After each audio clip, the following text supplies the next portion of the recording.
우리 비영리단체에서는 살처분되기 직전에 개를 보호하고 분양할 사람을 찾는 활동을 하고 있다.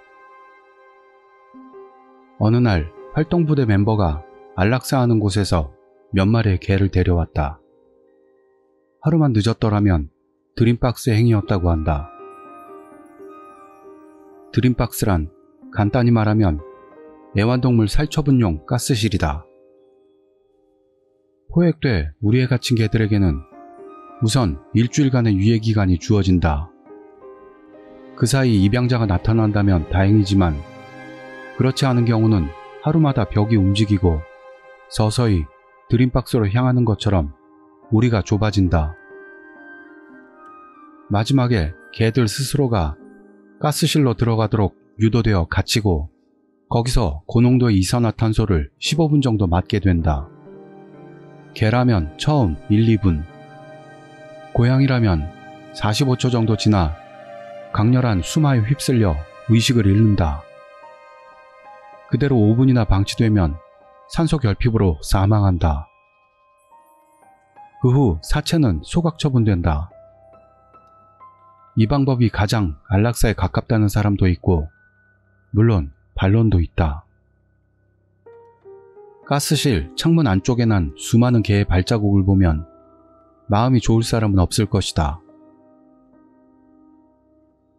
이번에 그 드림박스 바로 앞에서 구출된 개들은 4마리가 성견인 도베르만, 1마리가 믹스견인 검은 강아지였다. 아직 태어난 지 6개월 정도로 보인다. 마치 아기곰 같은 녀석이다. 이런 귀여운 강아지를 버리는 놈이 있냐고 물었더니 아무래도 이 5마리를 드림박스 처분장으로 데리고 온 게 경찰이었다고 한다. 살인사건으로 체포된 남자가 애완동물 사육사로 증거 중 하나로 기르던 개를 경찰에 보호하고 있었는데 조사도 끝나고 인수자가 아무도 나타나질 않아 처분장으로 옮겨놓은 것이다. 드물긴 하지만 이런 사건으로 인해 처분된 개들도 있다. 범죄자라고는 해도 역시나 사육사가 키우던 개. 모두 상태가 좋고 인기 있는 견종이기도 하니 바로 입양자가 나올 것이다. 특히 강아지는 경험상 바로 입양자가 나올 것이다. 우리는 대충 육체적, 정신적 의료 체크를 한 후 예쁘게 털을 손질하고 나서 회의를 열어 입양자를 찾기로 한다. 당연히도 5마리는 바로 새로운 입양자가 나왔고 각자의 새로운 삶을 시작할 수 있었다. 그런데 여기까지라면 보통의 구출 후 입양 활동으로 말할 수 있었겠지만 이후 상황이 이상하게 변해간다. 다시 3개월 정도 지났을 무렵 활동부대 멤버가 처분장에서 구출해온 개 중에 낯이 익은 개가 있었다. 조금 성장해서 사나운 얼굴이 되어 있었지만 일전에 우리가 보호했던 적이 있는 믹스견인 검은 개다. 확인을 위해 활동부대 멤버에게 물어봤다. 이 개 전에 한번 우리가 데려왔던 게 아니야? 진짜요? 실은 이 개 처분 의뢰한 게 또 경찰인 것 같아요. 경찰이라니? 설마 또 사건? 입양자한테 무슨 일이 있었나? 우리는 기록에 의지해서 입양자에게 연락을 시도했지만 전화는 연결되지 않았다. 조직에서 상세히 조사해보니 입양자가 됐던 가족은 일산화탄소 중독에 의한 사고로 가족 전원이 사망했고 남겨진 개만이 경찰 보호하에 있게 됐다. 사건, 사고, 극단적 선택의 관점에서 조사가 들어갔고 결국 사고로 정리되었기 때문에 이 개도 입양자를 찾아봤지만 최종적으로 나오질 않아서 다시 처분장으로 보내져 왔다는 것이었다. 이 개는 우리 손에 2번 가스실로 들어가기 직전에 생환하게 된 것이다. 아니, 입양자가 가스사고로 사망했는데 이 개만 살아남았으니 3번 생환한 것일지도 모른다. 기구한 운명이긴 하지만 개 탓은 아니다. 우리는 다시 그 개와 입양자를 매칭시켜 내보냈다. 그리고 다시 몇 달 후 경찰에서 직접 개를 맡아주었으면 한다 라는 의뢰가 있어 활동부대가 달려갔더니 거기에는 다시 그 검은 개가 있었다. 그 개를 데려간 입양자들이 개를 데리고 다른 현으로 캠핑을 갔는데 산 중턱에서 트럭과 충돌한 후 그 반동으로 절벽으로 떨어져 가족 전원이 죽었다는 안타까운 사고가 있었다. 유일하게 살아남은 개를 경찰이 맡고 있었지만 여러 가지를 조사하던 중 우리 단체가 이 개를 소개했다는 것을 알았고 연락을 취해온 것이었다. 3번이나 여기로 돌아온 녀석은 네가 처음이다. 그러면서 머리를 쓰다듬는다. 전혀 사납게 굴지도 않았고 식욕도 있고 개에게는 아무런 잘못도 없다. 하지만 활동부대 멤버가 의문을 던져온다. 이 개가 있던 집은 모두 불행을 만나잖아요. 이상하다고 생각 안 드세요? 분명 불운이 계속되었지만 그렇다고 해서 그 불운을 개의 탓으로 돌리는 건 너무하다. 그거야말로 오컬트적인 이야기이다. 미신적인 이야기는 이런 곳에서 발생하는 것 같다. 나는 반론했다. 개 입장에서 생각해봐. 안주할 수 있는 것이라고 생각했던 입양자들이 단기간에 차례차례 죽었다는 건 개 입장에서 제일 슬픈 거야. 우리가 구해주지 않으면 어떡할 건데? 그렇긴 하죠. 이상한 말해서 죄송합니다. 우리는 신체적, 정신적 의료 체크를 마친 후 그 개를 3번째로 입양기관에 보냈다. 바로 입양자도 정해졌고 개의 새로운 생활이 시작됐다. 그로부터 다시 몇 달 뒤의 일. 처분장으로 항상 왔다 갔다 하던 활동부대 멤버가 사표를 제출했다. 이야기를 물어보자 나는 이젠 개를 맡을 자격이 없어요 라며 울기 시작했다. 실은 그날 언제나처럼 처분장으로 향해 드림박스의 우리를 확인하니 다시 그 검은 개가 있었다고 한다. 갖다 맡긴 건 역시나 경찰. 그 말을 들은 멤버는 다음 날이면 그 개가 가스실로 보내진다고 하는데도 맞지 않고 그대로 내버려둔 채 돌아온 것이라고 한다. 살처분 제로를 목표로 한 마리라도 더 많은 개를 보호하려 활동해 왔는데 그 개를 본 순간 이대로 죽게 놔둘 수밖에 없다 라고 느끼고 보호를 거부하고 돌아왔다는 것이다.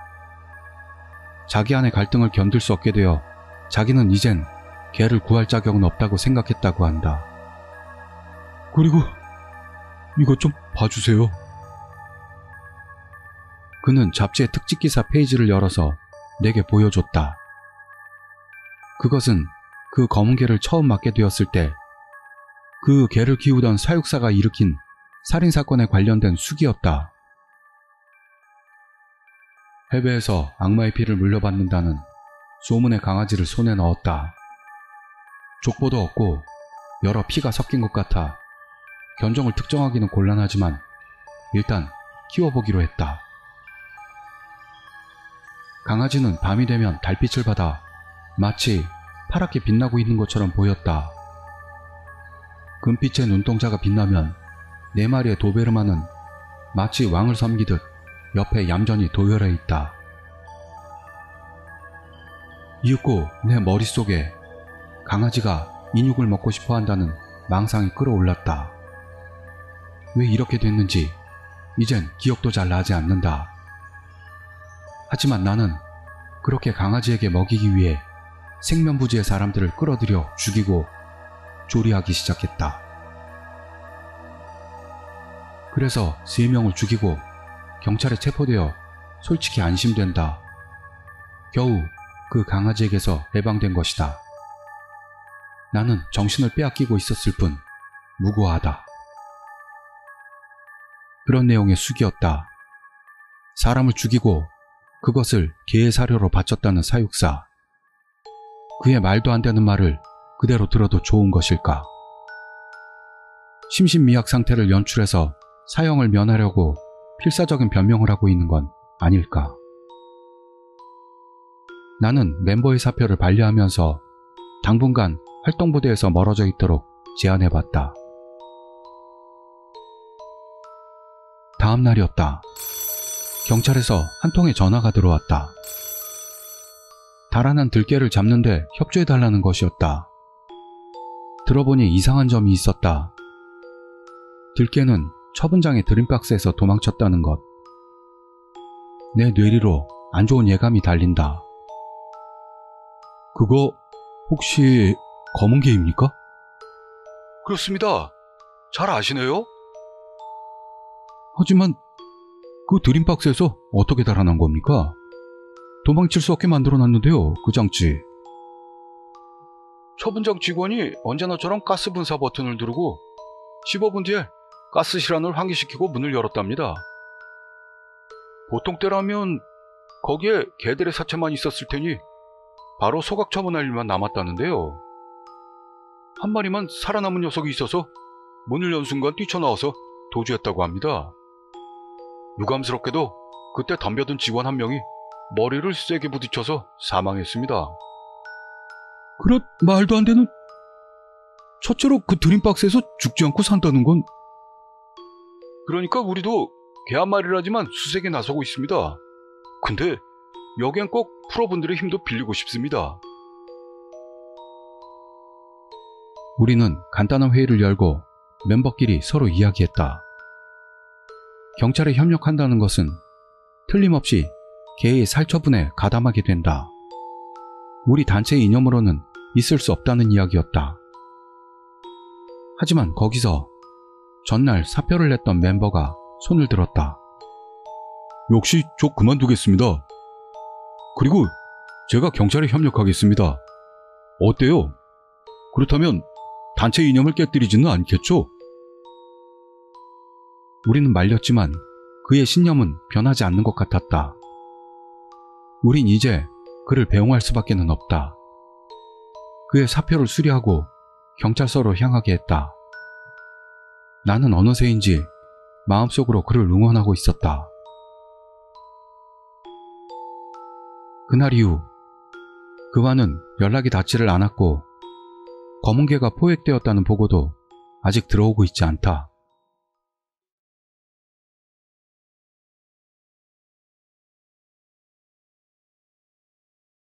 이건 내가 아직 초등학교 다닐 무렵의 이야기야. 당시 나는 시코쿠의 어느 연에 살고 있었지. 내가 살던 단지 근처에 해커만이라고 불리던 그 지역에서 유명한 아저씨가 있었어. 왜 해커만인지는 모르겠지만 몇 세대 위의 선배가 그냥 재미로 붙였다는 것 같아. 해커만은 단도직입적으로 말하면 소위 미치광이였어. 아이나 고양이를 부엌칼로 찔렀다거나 이웃 할머니를 커터칼로 베었다거나 슈퍼에서 도둑질을 한다거나 하는 그런 소문이 자자했어. 나한테도 몇 번인가 손도끼를 들고 쫓아오던 일이 있어. 하지만 시골이고 폐쇄적인 마을이라 경찰서 때까지 갔던 적도 없었어. 어느 여름방학, 나도 딱 나이에 맞게 장난꾸러기였기 때문에 친구들 몇인가와 함께 해커만에게 장난을 쳐보자는 이야기가 됐어. 친구들도 신나하면서 재밌을 것 같다고 했고 여름방학에 설렘도 있어 해커만네 집에 담력시험을 가게 된 거야. 그리고 당일 나를 포함한 셋이 모였어. 걔네들을 가칭 A와 B로 할게. A는 비비탄 총하고 죽도 같은 걸 가지고 왔지. A는 해커만은 무슨 짓을 할지 모르니까 만약을 위해서야 라고 했어. 때는 낮 시간. 아직 해가 높을 때였고 심력적인 공포는 없다고 생각했는데 해커만네 집에 도착하니까 분위기는 순식간에 바뀌었어.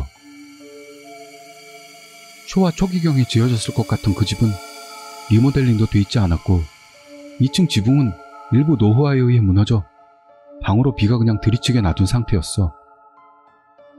원래부터 마음이 약해 같이 올 생각이 없던 B는 그냥 돌아가자.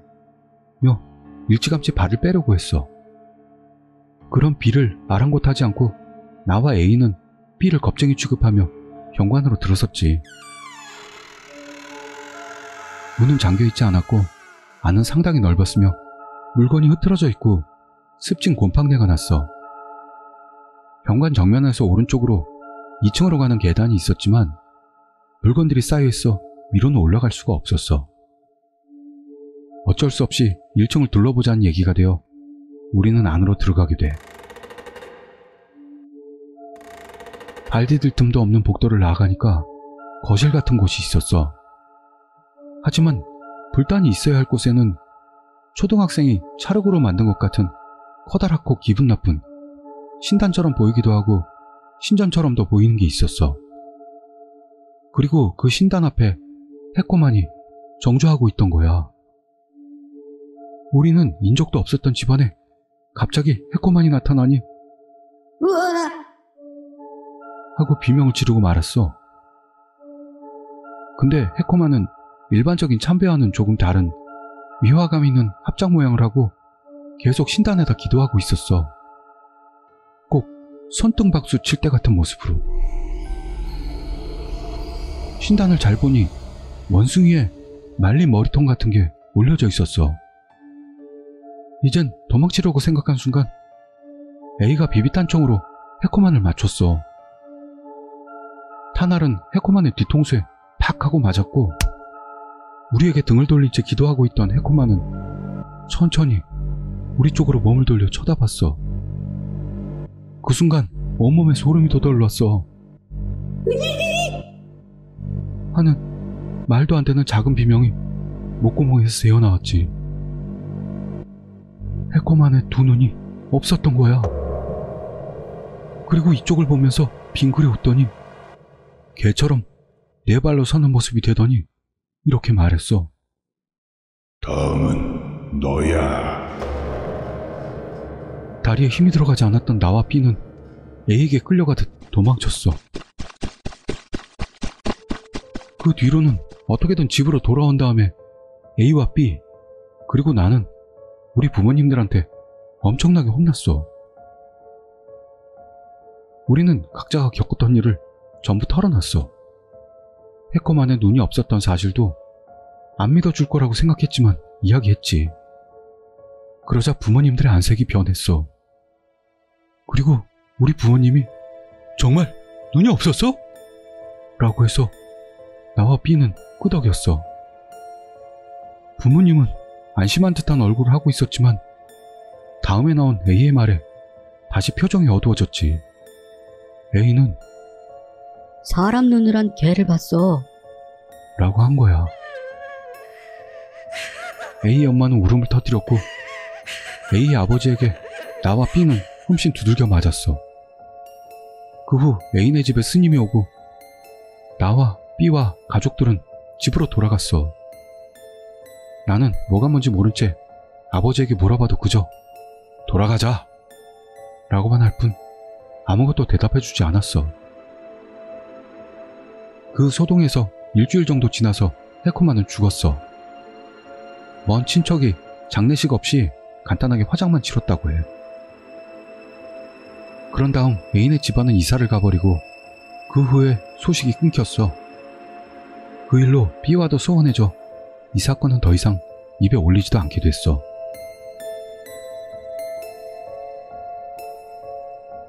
나는 올해로 20살이 돼. 지난달 오랜만에 본가로 돌아왔어. 이 이야기는 가족 안에서도 금기시되고 있어서 이야기할 기회는 없었는데 마침 아버지에게 그때 일을 물어봤지. A 집안은 어떻게 됐는지, 해꼬마는 어떤 사람이었는지를. 아버지는 이제 스물이기도 하니 너도 알 권리가 있지 라며 알려줬어. 내가 살던 지역은 시코쿠에서도 한때 이누가미 신앙이 성행했던 지역이었대. 이누가미라는 것은 요약하자면 개의 원념을 받들어 신격화해서 집안의 번영을 불러온다는 거야. 이때 들었던 이누가미를 만드는 방법은 너무 잔혹해서 생략할게. 헤코마는 그런 이누가미의 신앙을 갖고 있던 일가의 후예였다고 해. 이누가미는 신을 모시는 동안에는 당연히 집안의 번영을 가져다 주지만 그게 끊겼을 때 지금까지의 번영을 뒤집는 것처럼 애롭게 변한대. 아까 말한 대로 잔혹한 방법으로 만들어진 원한을 그대로 자손에게 돌려준다는 거. 헤코마는 이누가미의 저주에 걸려 있었던 거야. 무슨 짓을 해도 큰일로 난리가 나지도 않고 경찰도 움직이지 않았던 건 이 지방에 이누가미의 저주에 대한 공포가 아직 뿌리 깊이 남아있기 때문이라는 거지. 잘 생각해보면 당시에 부모님이나 학교 선생님들에게 헤코만과는 얽히지 말라고 강력하게 저지당했었어. 모두 가능한 관계되지 않도록 노력했던 이유는 그것 때문이었던 거야. 그리고 그때 A가 봤던 건 헤코만 뒤에 있던 검은 개였다고 해. 개의 눈이 사람과 같은 눈을 하고 있었고 희번덕거리면서 우리 쪽을 보고 있었다는 거야. 그 눈을 보게 돼버리면 이미 끝이라는 이야기. 애인의 집에 왔던 스님도 어떻게든 해보려고는 했지만 본인도 위독한 병을 얻게 되어 지금도 누워만 있다고 해. 애인은 그것을 향해 무려 비비탄총을 쐈다는 거지. 애인은 가족과 함께 시코쿠를 벗어난 후 정신병원에 들어갔대. 거기서 얼마 안 있다가 몸에 불을 질러 죽었다고 해. 그 후 바로 뒤를 쫓듯 A의 부모님도 극단적 선택을 했어. A의 병실에는 검은색 개의 장식물이 있었고 부모님의 집에도 개 인형이랑 장식품들이 산더미였다네. 아버지는 A군에게 감사해라. 전부 가지고 간 거니까 라고 했어. 비비탄 총을 쏜 것으로 인해 이누가미의 표적이 A가 됐기 때문에 나와 B는 산 거라는 거지. 나는 A의 십자가를 평생 짊어지고 살아갈 생각이야.